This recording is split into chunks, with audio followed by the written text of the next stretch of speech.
It's cookie baking day, YouTube friends and family. So I have on my very festive apron that I made a couple years ago. It is not slenderizing, so just know that. But today I thought I would get started on, this may be filmed over a couple days because who are you, Kym? You're ahead of schedule.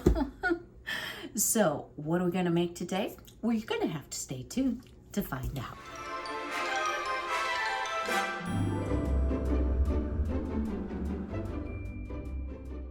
All right, y'all, as promised, sugar-free cookie recipe, right? Now, full disclosure, I have never made this before, but I did get this, and I always try to leave links to websites so that you can just click on it, download. Sorry about that, guys. So might as well tell you what's going on this morning. So my backdoor neighbor just called and said, "Did you install a new gate for your girls?" And I'm like, "Well, no." And she's like, "'Cause there's 6 chickens under my pine tree." And I'm like, "I only have 4. Don't think anything happened overnight." So they're actually my neighbor's chickens, and she has 6, and they are the sisters to my girly girls. So I hope they don't whisper them any like, "Psh, make a break for it." I offered to go help chase down chickens.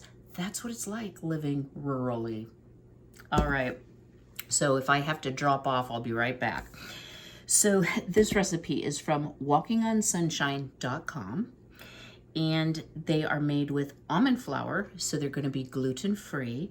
They bake up soft and are tossed in Swerve powdered sugar.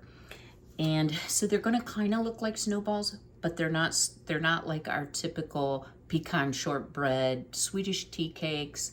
My mom always called them nut butter balls, so a little bit different. So what are you gonna need? Well, you're gonna need a stick of butter. You're going to need a package of this Swerve confectioner sugar.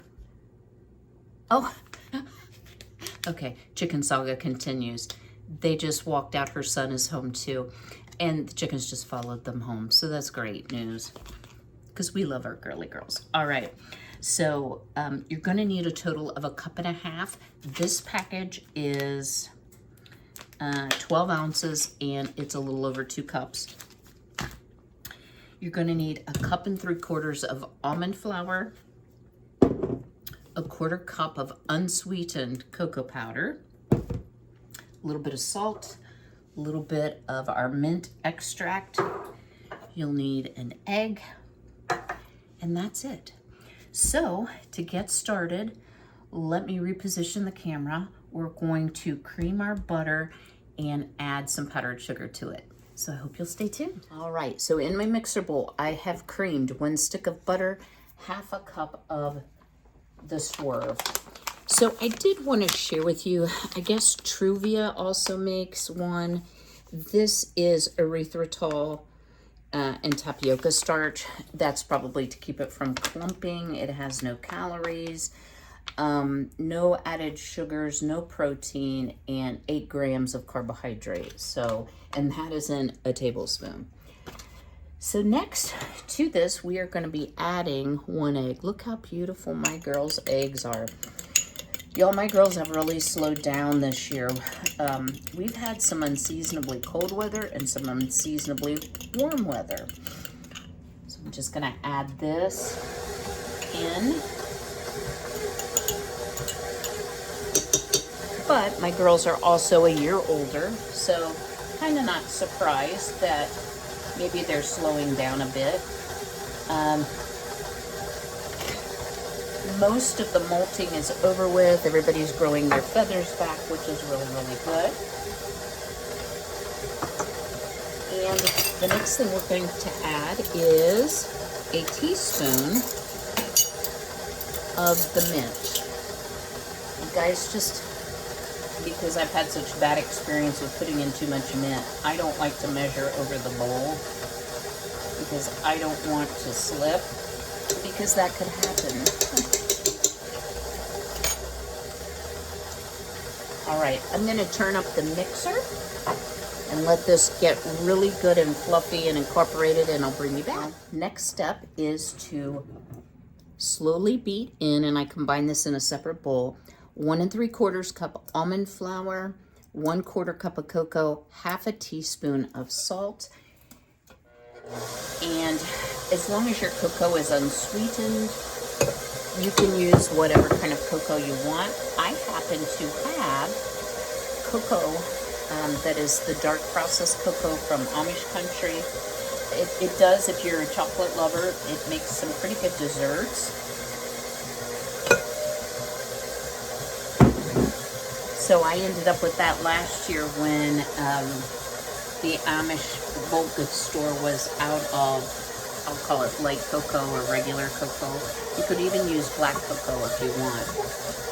One note on this recipe, it says if the dough is too stiff, that you can add water, like, you know, by the teaspoon. Don't add a bunch at once. This doesn't look too stiff at all. So let me kind of scrape down this bowl.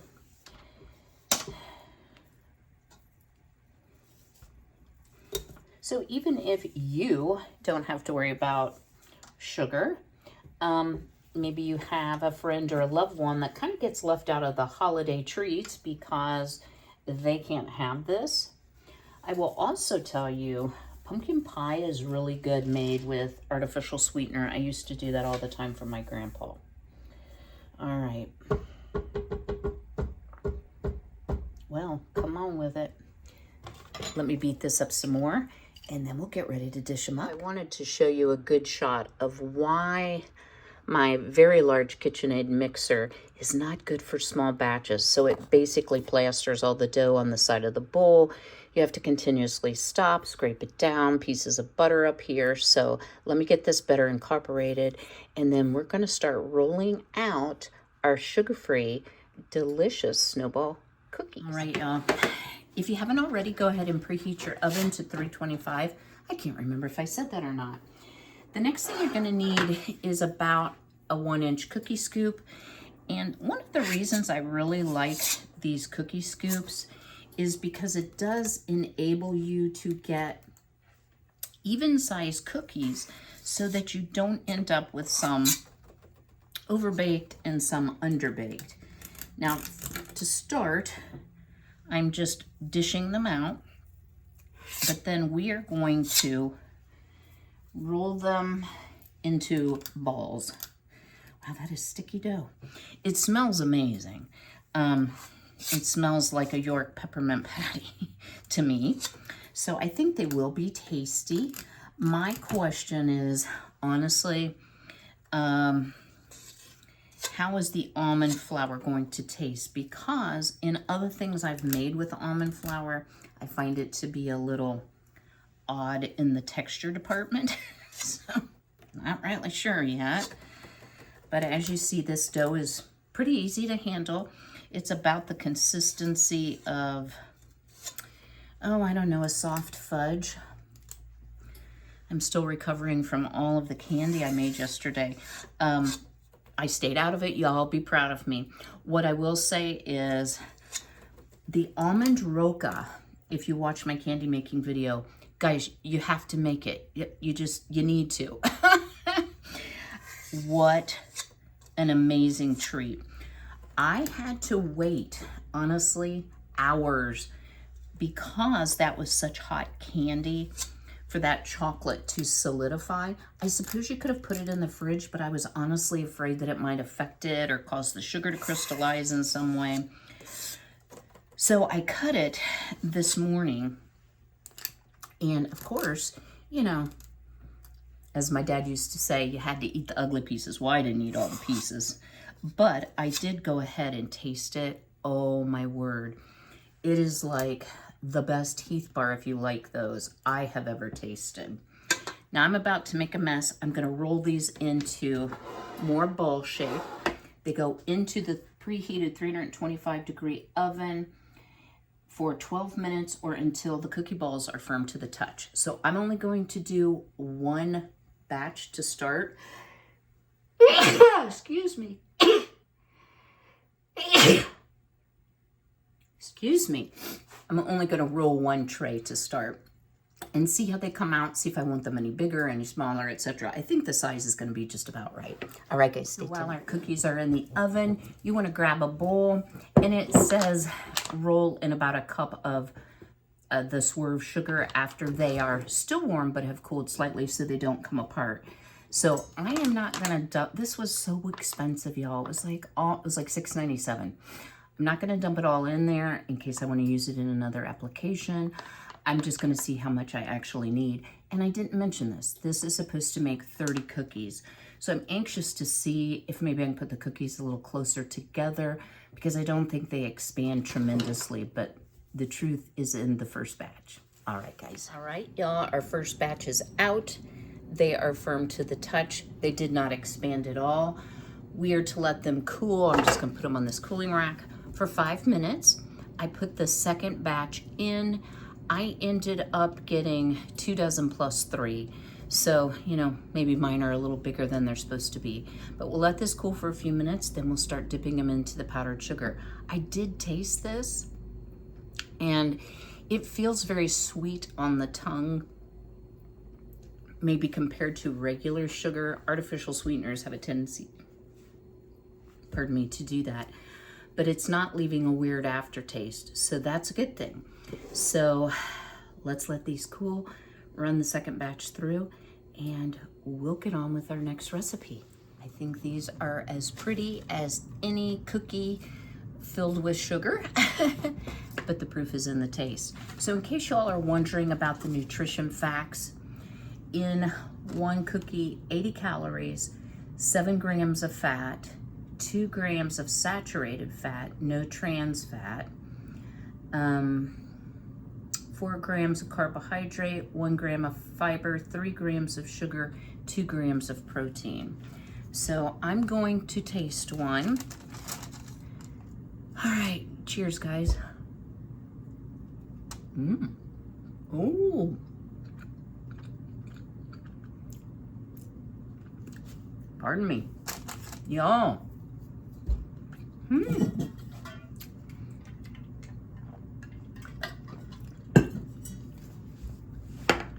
Beautifully chocolatey and mint. Not too sweet, but definitely the powdered sugar adds a little something to it on the outside, the Swerve powdered sugar. As I always find with anything made with almond flour, texturally it's a little bit different. It's not off-putting, it's just a little more textured. That is the best way I know how to explain it. So I'm gonna consider this a success, and I actually think I might freeze these because these are treats. I do have one friend that would benefit from these, but other than that, yeah, I don't really know anyone that needs a sugar-free cookie, except me. But given the amount of calories just in one, and the fat, etc., one is gonna be enough. All right, guys, let me do a kitchen reset. We're gonna get on to our next cookie. Well, it doesn't look like much of a kitchen reset, but I promise you everything's clean. Rewash my hands, re-put up my hair. We are ready to go on recipe number 2. So I don't just make treats that I like, I make treats that other people are very fond of. And one of my son's absolute favorites is triple the ginger cookies. And this I got off of allrecipes.com, I think 2 years ago, and I started making it, and Ben's gonna be really excited. This one's gonna be a surprise. He's super excited about the almond roca. I might have spilled the beans on that. So you do need to do a little prep for this, and this actually needs to chill 2 hours to overnight. I don't know whether I'll bake them off today or tomorrow, but it'll just be a moment for you. So first thing you wanna do is whisk together the following ingredients.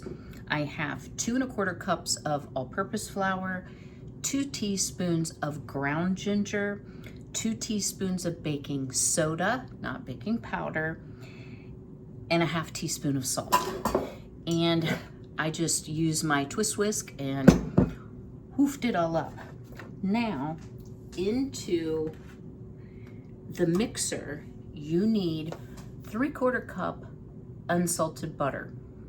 You know, y'all, I never understand why it's like use unsalted butter, but then it has salt in the recipe. But it must have some impact in how the cookies bake. I would say if you use salted butter, just lower your salt to 1/4 teaspoon. I happen to have unsalted. And we're gonna need 1 cup of brown sugar. So I'm gonna beat this brown sugar and butter together until smooth and creamy. Then we're going to add 1 egg, 1/4 cup of molasses, and then I'll bring you back at that time. All right, y'all, I thought I would spare you the mixer noise. Y'all know how to use a mixer. But drop me a comment below. So I love my KitchenAid mixer. I love it for big batches of bread or cakes, things that have some volume to it. But when I'm mixing up something with that little of volume, I swear I could do it by hand faster. It's just a lot of dropping the mixer bowl, scraping, re-upping the mixer bowl, turning it back on. So if you have a suggestion, I do have a hand mixer, but guys, I fling it everywhere. What is your suggestion for a small volume mixer? I would be very interested to hear that. Okay, so what we've done, I told you about the dry ingredients. In this mixer bowl, we creamed our 3/4 cup of unsalted butter, our cup of brown sugar, our 1/4 cup of molasses, and I buy my molasses in the gallon. Guys, they basically just don't expire, and I like it in a lot of different recipes. Probably shouldn't be having that nowadays, but at any rate, what else? An egg, 1 egg, and that's it. So it says, gradually stir in flour with a wooden spoon. Kind of made me want to cry, but we are going to do that. So our flour mixture, and then we're going to add a little something something at the very end to really make these triple ginger. So far, we're just adding the powdered ginger. Where's my spoon? Oh, right here. You all probably get the biggest kick out of me cooking. I try to be so prepared and not have to go get things. I try to pre-measure.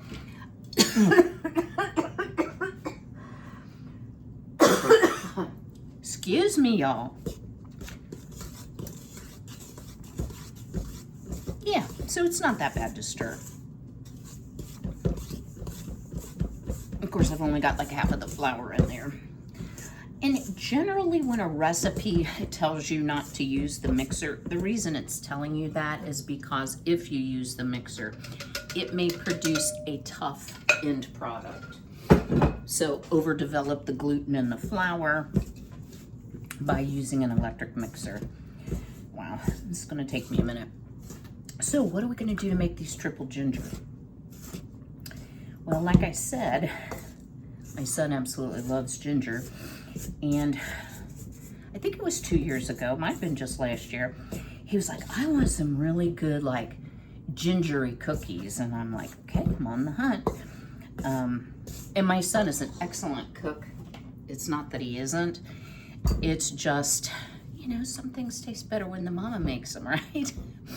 So I thought, well, I'm going to use this spatula to kind of scrape down the sides here.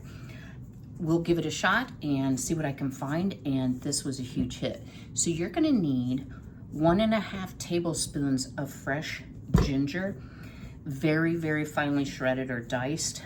I ended up dicing mine. You guys, honestly, I've peeled, not peeled. This I peeled because these are for gifting and, you know, in case that imparts a bitter taste or whatsoever. And the skin on my fresh ginger was a little bit tough, so I think that was a good idea. And then you need 1/2 cup of finely diced, crystallized ginger. Now, this is organic. I bought it from Azure. But what I've been doing is vacuum sealing everything. And guys, this is just as fresh. It says it was purchased 2023, just as fresh as when I bought it. It hasn't hardened up. It really looks just like what we need. Wow, that is some stiff dough. Okay, I'm gonna get this flour incorporated. You don't have to sit here and watch me sweat and be on the struggle bus. I'm gonna stir in my 1/2 cup of finely chopped and shredded fresh ginger and candied ginger. And then this has to be refrigerated 2 hours to overnight. So what I'm going to do is turn it out on a piece of saran wrap, pop it in the refrigerator, and we'll get on to our next cookie. Not sure if it'll be today or tomorrow. Can y'all tell I'm getting tired? Yeah, it's been a busy day today because I know you only see me filming and baking, but you know, there's always 100 other things to do. All right. Okay guys, here's a quick tip for you. I don't recall ever having this problem before, and it's the same recipe I've always used. If you're having trouble getting everything incorporated, turn it out onto your countertop and just knead it a few times.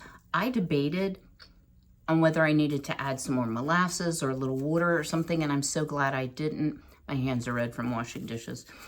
Because as soon as I started kneading it, I think the warmth from my hands helped soften the butter, and it came together beautifully. So into the fridge we go. It's time to do another kitchen reset. And if y'all are wondering why I keep saying that, and this is no disrespect, Mom. My mom was an amazing cook, great baker, always had a ton of holiday treats. But let me tell you what, my mom could make a mess in the kitchen, and it was my job to wash all the dishes. She never reused anything twice. And yeah, it was just a lot of dishes. I think that's why I really don't mind doing dishes, but I think that's why I hand wash, because that's what I'm used to. So I like to put away everything I'm done using, wipe all my counters, store anything that's finished, wash and dry all the dishes, and get ready for the next recipe. To me, that's just the smartest way to do it. All right, see you in a few. Let's try to knock out the rest of these cookies. So this recipe I will link below as well. This is from Becky at Acre Homestead over at her website, scratchpantry.com. I'm not sure if this is her original recipe, so that's where I got it from. And she actually made these on her channel, and I thought, how delicious does that sound? So these are a very old-fashioned cookie. Y'all have probably made them in your time. They're the thumbprint cookies. So it's really fun for, pardon me, kids or grandkids to make these because it involves sticking your thumb in the cookie dough, and who doesn't like to do that, right? So my hands are very clean. Everything's been disinfected. So first I made the dough, and it is a very stiff dough, but let me tell you what is in it, even though the recipe will be linked. So it's a cup of salted butter at room temperature, half a cup of packed brown sugar, 2 egg yolks, but don't throw away the whites, a teaspoon of vanilla, 2.5 cups of all-purpose flour, and a teaspoon of salt. Now, those 2 egg whites you want to put into a separate bowl and just whip them up until they're kind of frothy. And you're also going to need, she says 1.5 cups. I would say this is more like a cup. We'll see if there's, I just don't want to waste walnuts. And I just ran them through my little handy chopper. Thank you, Granny. And then you need a jam jelly, something to fill them with once you put your thumb in them, of your choice. And I have this homemade cranberry sauce that I used, if you saw my Jell-O mold, and it is so tangy and so good. And I thought, with all the sugar and richness, maybe not everyone prefers very, very sweet sweets, and they would enjoy it. So what you need to do, let me move this out of the way before I knock the whole bowl over, is you need a 1-inch cookie scoop. So I'm gonna go ahead and scoop the whole tray, but for right now, let me try to at least do one and show you. So you're gonna roll it into a ball, and this dough isn't gonna stick to your hands. And I like to keep one wet hand and one dry hand, so toss it in the egg white and then over into the walnuts. Oh, and I've already goofed it up. I have the hardest time keeping my hands separated. And then, let's see, I'll put it right here onto your cookie tray, and you're gonna stick your thumb in it so that it has like a divot for the jelly, and then I'm gonna put the cranberry sauce in. So let me work through this tray. I'll get the cranberry sauce or jelly in it, and we are gonna go into a 375 oven for 12 to 15 minutes or until lightly brown. But I'll come back and show you what the tray looks like. Messy hands, okay. Maybe my pink. Y'all, these are gorgeous. Aren't they pretty? I may have over cranberry jammed them, but we shall find out. So into the oven for 12 minutes. Somewhere along today, I lost my apron. It's around here somewhere. And I'm gonna get busy traying up the next tray. And then we will check on our triple ginger cookies to see if they are chilled enough that I can bake them off today. If not, I'll do it tomorrow, but it would only be a moment for you. Stay tuned. All right, our first tray is out, and thankfully, I checked mine early. My oven is very effective. I'm using just my top oven, and I have to say I've cranked the temperature back to 350 for my oven, and you're just gonna have to check it out. But at 9 minutes, these are really hot. They're completely done and, you know, brown on the bottom. I don't know if you can actually see that. Let's see if I can do it this way. They smell amazing. And this recipe, it says, makes 3.5 dozen cookies. I'm not gonna get 3.5 dozen. I don't think. I will get at least 3 dozen. So, you know, kind of depends on the size of your scoop, whether you overfill the scoop. I wanted these to be like small bites like this. If you can see, it's like the size of a $1/2, about 1 inch in diameter. They don't spread, so you can put them fairly close together on your cookie sheet. They smell fantastic. So we'll get these off the tray. The loose nuts I'm gonna clear up so that they don't burn. We'll get our last tray in the oven. See if we still have energy to do those triple ginger. And guys, I know my last couple of videos, including this one, have been a little bit longer. You know, if I'm going to do multiple treats instead of doing multiple videos and one treat at a time, I just thought it would be more entertaining to do it all at once. So I'm gonna get busy here, and I will bring you back when we're ready to maybe start those ginger cookies. Yo, let's just knock out this last cookie. I've done a kitchen reset. Tomorrow I will be doing a deep clean of my kitchen because there's nuts and other things on the floor. Floor needs washed, but it's for the most part clean. So our dough is quite firm, well chilled. And again, this is our triple ginger cookie dough. And what it says to do here, and I'm just gonna scoop it right on this plastic wrap because I'm kind of over washing dishes, you know. So you wanna roll it into 1 inch balls. Place about 2 inches apart on ungreased baking sheets. I'm gonna use my Silpat. It just helps them come, I think they cook more evenly, honestly. It's more efficient if you scoop them all first and then roll them all second, but I'm chitty-chatting. So I did want to say a word, y'all, and I hope you will laugh with me. And if anyone thinks this is meant to be a criticism of another channel, you are wrong.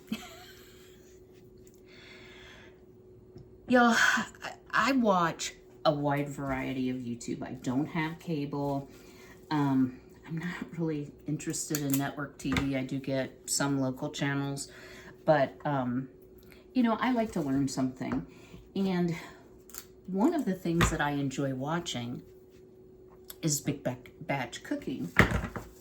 And there's a lot of YouTubers that do freezer meals, meal prep. Perhaps they have, you know, half a dozen kids, you know. A lot of different reasons that they big batch buy, big batch cook. I love watching grocery hauls. And I have to give them immense props, guys, because it is about all I could do to drag my sorry behind up off the couch after I cleaned the kitchen while the oven was still warm to actually roll these out, and there's nothing to rolling these out. So, yeah, if you're ever tempted to be a little critical, maybe of the way that these, I've only watched girls that do that. Maybe guys do it too. I just want to tell you this. I just want to make you think a minute. Y'all, it's not easy.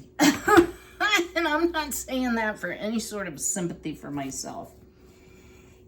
When you film what you're cooking, it is a whole different ballgame, because you pre-measure, you use additional dishes. You know, you don't want your kitchen to look like my mom's used to. Might have once or twice through today. But you know, you want to keep things tidied up and not put things off, blah, blah, blah. I just really can't say enough positive about the ladies that do this. And many of them, you know, are a lot younger than I am, but many of them are also homeschooling or caring for littles. So, you know, approach it with kindness, because, you know, I see things occasionally and I'm like, why'd they do that? Ooh, they need to clean their refrigerator out, you know, and that's not fair, because I'm not showing you inside my fridge. All right, guys, my oven is ready. 350, it says until lightly browned, about 10 minutes, and I got to find another cookie rack. And so I'm going to keep on rolling. I'm going to get these in the oven. I'll bring you back at the very end to tell you how long they baked, show you our final, and talk about an upcoming video. So I hope you'll stay tuned. You girlies smell cookies? Is that why you up on the deck? Well, hi, ladies. It turned out to be a pretty sunny day. So here's Miss Marigold with her half baldness. Miss Violet. And that was Fancy Ray, and Jolene is actually in the coop laying. Y'all, we did it. All of our cookies are baked. All of the dishes are done. So just to recap, we have our beautiful sugar-free chocolate peppermints.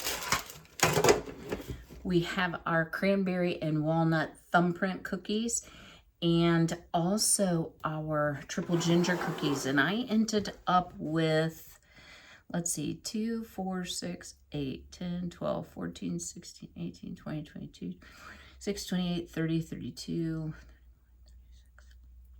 almost 4 dozen. And I did put a little sanding sugar on the top because they are quite gingery. I've had them before. I haven't tasted any of this today, guys. I don't want to, excuse me, push the sugar load. So I hope you've enjoyed today's video. Drop me a comment. Which was your favorite? Which do you think you would like on your cookie buffet this year?